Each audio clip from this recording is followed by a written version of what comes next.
வணக்கம். இன்றைய பார்வை உங்களை வரவேற்றுக் கொள்கிறது. இலங்கையில் என்னதான் காலநிலை சீர்கேடுகள் வந்து கொண்டாலும், மழைக்கால இருட்டானாலும் மந்தி கொப்பிளக்க பாயாது என்ற பழமொழி போல சில சம்பவங்கள் மாறாமல் இடம்பெறத்தான் செய்கின்றது.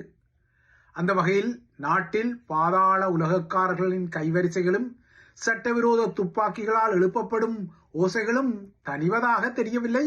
இந்த காலநிலை சீர்கேட்டுக்கு மத்தியிலும் அதற்குரிய புதிய ஆதாரமாக கொழும்பு தெஹிவளையில் உள்ள மெரைன் டிரைவ் என்ற உணவு விடுதியின் உரிமையாளர் நேற்று மாலை துப்பாக்கிச் சூட்டில் பலியாகிக் கொண்டார்.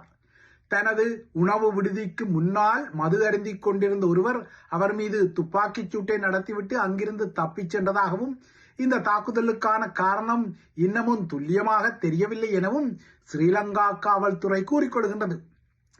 வெளியிலிருந்து இலங்கை தீவை ஆட்டிவிக்கும் பாதாள உலக முகங்களில் ஒரு முகமாக கருதப்படும் ரஞ்சி என்ற ரஞ்சித் குமார துபாயிலிருந்து இத்தாலிக்கு தப்பிச் செல்ல முயன்றபோது அங்கு கைது செய்யப்பட்டதான செய்திகள் வந்த பின்னணியில் கொழும்பில் இந்த கொலை நடந்தது. முன்னாள் ஸ்ரீலங்காவின் அமைச்சரான மங்கள சமரவீரவின் ஒருங்கிணைப்பு செயலாளரை சுட்டுக் கொன்ற குற்றச்சாட்டில் உள்ளூரில் தேடப்பட்ட வந்த இந்த அண்டர்வேல்ட் ரஞ்சி, அதாவது பாதாள மாபியா முகமான ரஞ்சி, துபாய்க்கு தப்பிச் சென்று தனது மாபியா பணத்தை கொண்டு துபாயின் 10 வருட கோல்டன் விசா எனப்படும் 10 வருட வதிவிட நுழைவிசவையும் பெற்று வாழ்ந்த நிலையில் அங்கிருந்து இத்தாலிக்கு தப்ப முயன்ற போதே அவர் கைது செய்யப்பட்டதாக கூறப்பட்ட பின்னணியில்தான் இலங்கையில் சட்டவிரோத துப்பாக்கிகளால் எழுப்பப்படும் வேட்டுக்கள் தொடர்வது மழைக்கால இருட்டானாலும் கொப்பிளக்க பாயாத மந்தி போல ஒரு உதாரணத்தை தருகின்றது. இதே உதாரணம் ஆட்சி தரப்புக்கும் பொருந்தும்.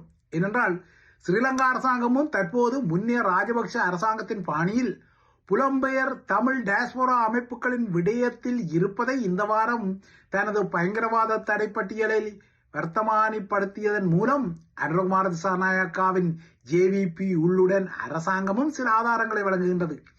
இந்த புதிய தடைப்பட்டியலில் வலிமை போல விடுதலை புலிகள் அமைப்பு குறிப்பிடப்பட்டுள்ளது. அதற்கு முப்பால் புலம்பெயர் தமிழ் டயஸ்போரா அமைப்புகளிலும் பட்டியலிடப்பட்டுள்ளன. TRO எனப்படும் தமிழர் புனைவாழ்வு கழகமும் உள்ளடக்கப்பட்டுள்ளது. நாடு கடந்த தமிழீழ அரசாங்கம், புலம்பெயர் நாடுகளில் உள்ள TRO எனப்படும் தமிழர் புனர்வாழ்வு கழகம், நாடு கடந்த தமிழீழ அரசாங்கம், புலம்பெயர் நாடுகளில் செயற்படும் TCC எனப்படும் தமிழர் ஒருங்கிணைப்பு குழுக்களின் கிளைகள், தமிழர் இளையோர் அமைப்பு, உலகத் தமிழர் இயக்கம், உலகத் தமிழர் நிவாரண நிதியம் உட்பட்ட சில தமிழ் டயஸ்போரா அமைப்புகளுக்கும் 206 தனிநபர்களுக்கும் இந்த புதிய தடை பட்டியலில் தடை விதிக்கப்பட்டுள்ளது. இந்த தனிநபர்களின் பெயர்களில் புலம்பெயர் தமிழர்கள் அறிந்த சில முக்கியமான பெயர்களும் உள்ளன. குறிப்பாக உருத்திரகுமாரன், நெடியவன், அப்துல்லா, சாம்ராஜ் போன்றவர்களின் பெயர்களும் இந்த பட்டியலில் உள்ளன. இந்த பட்டியலில் உள்ள தனிநபர்கள் மற்றும் அமைப்புகளுக்கு சொந்தமான நிதி ஆதாரங்கள் இல்லையென்றால் சொத்துக்கள் இலங்கையில் இருந்தால் அவற்றை உடனடியாக முடக்குமாறு ஸ்ரீலங்கா பாதுகாப்பு அமைச்சின் செயலாளரால் பணிப்புரை விடுக்கப்பட்டுள்ளதாகவும் இந்த வர்த்தமானியில் கூறப்பட்டுள்ளது. இந்த பட்டியலில் தமிழர் புனர்வாழ்வு கழகமும் உள்ளடக்கப்பட்டுள்ளது. அதே போல இலங்கையில் அவர்களுக்குள்ள செலான் வங்கி கணக்கும் குறிப்பிடப்பட்டுள்ளது. கடந்த நவம்பர் மாதம் லண்டனில் ஜேவிபியின் பொதுச் செயலாளர் டில்வின் சில்வா பங்கேற்ற நிகழ்வில் தமிழர் ஒருங்கிணைப்பு குழுவின் பிரித்தானிய கிளையின் அழைப்பில் எதிர்ப்பு வெளியிடப்பட்டதும், இந்த நிகழ்வு இடம்பெற்ற வெம்பிலி அல்பர்டன் உயர்நிலை பாடசாலை முன்றலில் சில்வின் சில்வாவின் வாகனத்தின் மீது சில தள்ளுமுள்ளல்கள் இடம்பெற்றதும் பகிரங்கப்பட்ட காட்சிகள். எனினும் ஒருவாறு பாதுகாவலர்களின் உதவியுடன் அன்று டில்வின் சில்வா மண்டபத்துக்கு சென்று இந்த நிகழ்வை நடத்தியிருந்தார். ஆனால் இந்த நிகழ்வுக்கு முன்னர், அதற்கு முதல் மாதமான அக்டோபர் மாதத்தில் இதே பாடசாலை மண்டபத்தில் தேசிய மக்கள் அரசாங்கத்தின் 3 அமைச்சர்களான சரோஜா பால்ராஜ், நலிந்த ஜெயசிச, ஹர்ஷன நாணயக்கார ஆகியோர் தமது நிகழ்வை சுமூகமாக நடத்தி சென்ற நிலையில்தான் ஜேவிபி செயலாளர் டில்வின் சில்வாவுக்குரிய எதிர்ப்பு வெளிப்பட்டது. இப்போது வெளிவந்த பட்டியல் கூட டில்வின் சில்வாவின் சீற்றங் காரணமான பிரதிபலிப்பால் தயாரிக்கப்பட்ட பட்டியலாகவும் நோக்கப்படுகிறது. ஜேவிபியை பொறுத்தவரை அது தற்போது தேசிய மக்கள் சக்தி என்ற அரிதாரத்தில் இருந்தாலும் இல்லையென்றால் அடையாளத்தில் இருந்தாலும் அதனை பொறுத்தவரை அது தமிழர்களின் அரசியல் உரிமை போராட்டம் ஒழிக்கப்பட வேண்டிய ஒரு போராட்டம் என்ற நிலைப்பாட்டில் இருக்கும் ஒரு தரப்பு என்பதை இந்த புதிய தடைப்பட்டியலில் தமிழர்களின் டயஸ்போரா அமைப்புகள் உள்ளடக்கப்பட்டமையும் தமிழர் புனர்வாழ்வு கழகம் போன்ற புனர்வாழ்வு அமைப்புகள் உள்ளடக்கப்பட்டமையும் புதிய ஆதாரங்களை வழங்கிக் கொள்கிறது. ஆக மொத்தம் உள்ளூரில் வானிலையின் போக்கு எவ்வாறு தீவிரமாக இருந்தாலும் எதிர்வு கூறப்பட்டது போல பெரும் அவலங்களை விதைக்காமல் அது தனிவடைந்து கொண்டாலும் ஜேவிபியின் உள்ளுடனின் திசை மாறாது, அது தனிவடைந்து கொள்ளாது என்பதைத்தான் இந்த புதிய பட்டியல் வெளிப்படுத்துகின்றது. இலங்கையை மையப்படுத்திய இந்த புதிய காற்றழுத்த தாழ்வு நிலை இன்று திருவண்ணாமலைக்கும் யாழ்ப்பாணத்துக்கும் இடையில் கரை கடந்துள்ளது.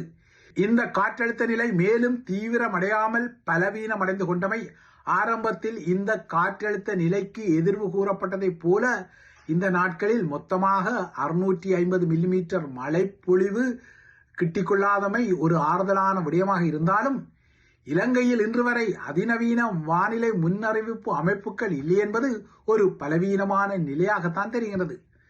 தற்போது இலங்கையில் உள்ள வானிலை முன்னெச்சரிக்கை அமைப்பை நோக்கிக் கொண்டால் அது பழைய அரதப்பழசான முறையில் இயங்கும் ஒரு அமைப்பாக இருக்கின்றது.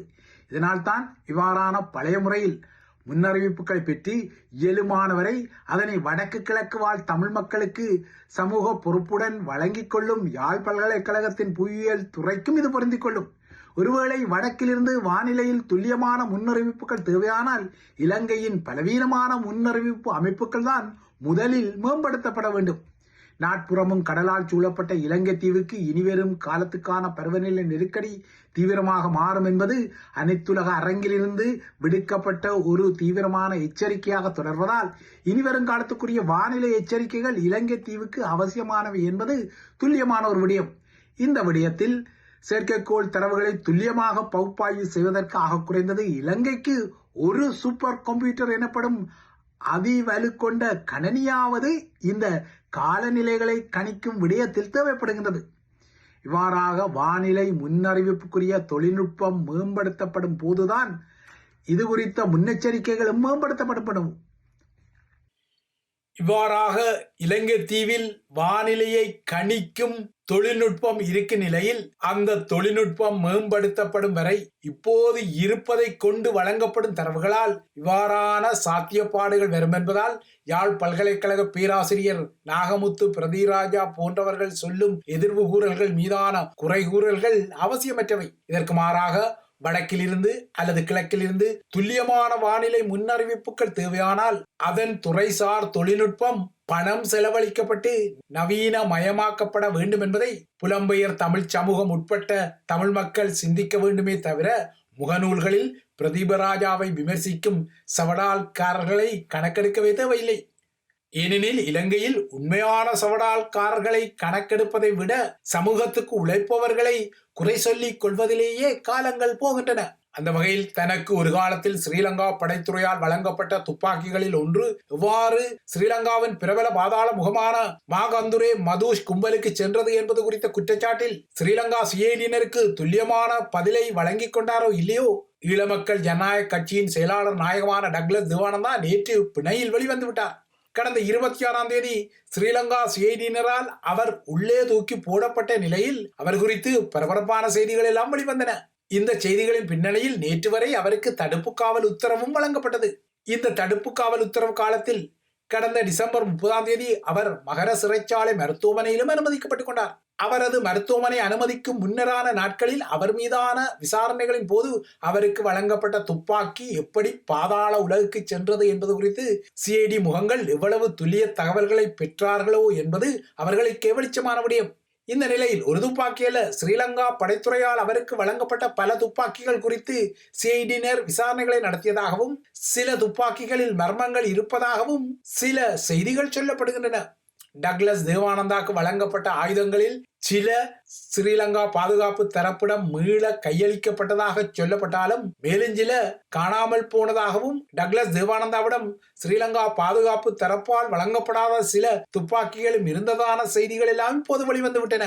ஆகையால் இனிமேல் இந்த வழக்கு எதிர்வரும் மார்ச் 27 அன்று விசாரணைக்கு வரும்போதுதான் ஸ்ரீலங்கா சிஐடியினர் தமது கைகளில் உள்ள டக்ளஸ் குறித்த ஆதாரங்களை நீதிமன்றத்துக்கு வழங்கிக் கொள்ள வேண்டும். அப்போதுதான் மேலும் சில விடயங்கள் வெளிவரக்கூடும். இந்த நிலையில் நேற்று பிணையில் வழியே வந்த டக்ளஸ் தேவானந்தா அரசு தலைவர் அனுரகுமார திசாநாயக்கவுக்கு மறக்காமல் வாழ்த்தி சொன்ன விடயம் உற்றுநோக்கலை உருவாக்கிக் கொள்கின்றது. டக்ளஸ் கைது செய்யப்பட்டதும் அவரது ஆதரவாளர்களும் இபிடிபியின் சகபாடிகளும் ஆட்சி தரப்பின் மீது விமர்சனங்களை வெளியிட்ட நிலையில் டக்ளஸ் நேற்று அனுரவுக்கு தெரிவித்த நன்றி உண்மையான நன்றியா அல்லது எள்ளல் நன்றியா என்பது தெரியவில்லை. உண்மையாக அவர் ஆட்சித் தலைவர் என்ற வகையில் அனுரவுக்கு நன்றியை தெரிவித்திருந்தால் இலங்கையின் நீதித்துறை சுயாதீனமாக செயற்பட்டுத்தான் டக்ளஸுக்கு பிணை விடுதலை கிட்டப்பட்டதான செய்தி உரசப்பட்டு ஏதோ ஒரு வகையில் இந்த பிணை விடுதலை அனுரவின் தலையீட்டுடன் வழங்கப்பட்டதான அர்த்தப்படுத்தலை குவிய செய்யும் என்பதும் துல்லியமாக புரிந்து கொள்ளக்கூடிய ஒரு விடயமாகின்றது.